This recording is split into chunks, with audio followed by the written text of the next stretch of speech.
लगले अचारवा जब जाए के भइल बेर आके सट गइले उपजारवा रुस गइले हम हवा फेर रुस गइले हम हवा फेर धके खींचे उ लगले अचारवा जब जाए के भइल बेर आके सट गइले उपजारवा रुस गइले हम हवा फेर कहनी कि पापा घरवा अरे कुछ दिन आइब बिताए हम नहीं हरवा चलनी रे पियावा पीछे पीछे जाए हमारा लाज लागे रे पियावा तनिको ना लाजाए हम नहीं हरवा चलनी रे पियावा पीछे पीछे जाए।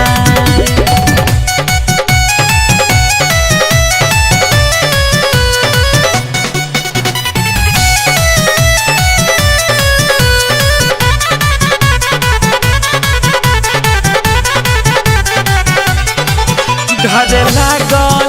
अरे उनका नया नवा लोर पूछे लगले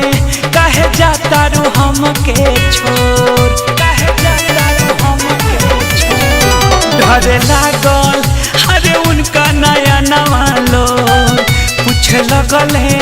काहे चालू कर जावा को मैंने केवाड़ी के सिकरी अरे झट से दिले चढ़ाए हम नई हरवा चलनी रे पियावा पीछे पीछे जाए हमारा लाज लागे रे पियावा तनिको ना लाजाए हम नई हरवा चलनी रे पियावा पीछे पीछे जाए।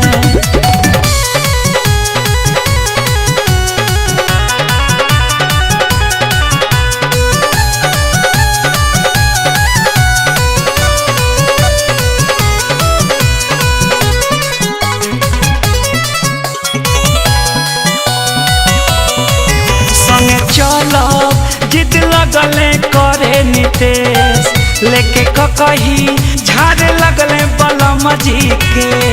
झाड़ लगले बलम जी के संगे चलो जिद लगले करे नितेश लेके कही झाड़ लगले शंकर के अपुआ जिद पाए साखी मोरा दिलवा गइल मोहाए हम नई हरवा चलनी रे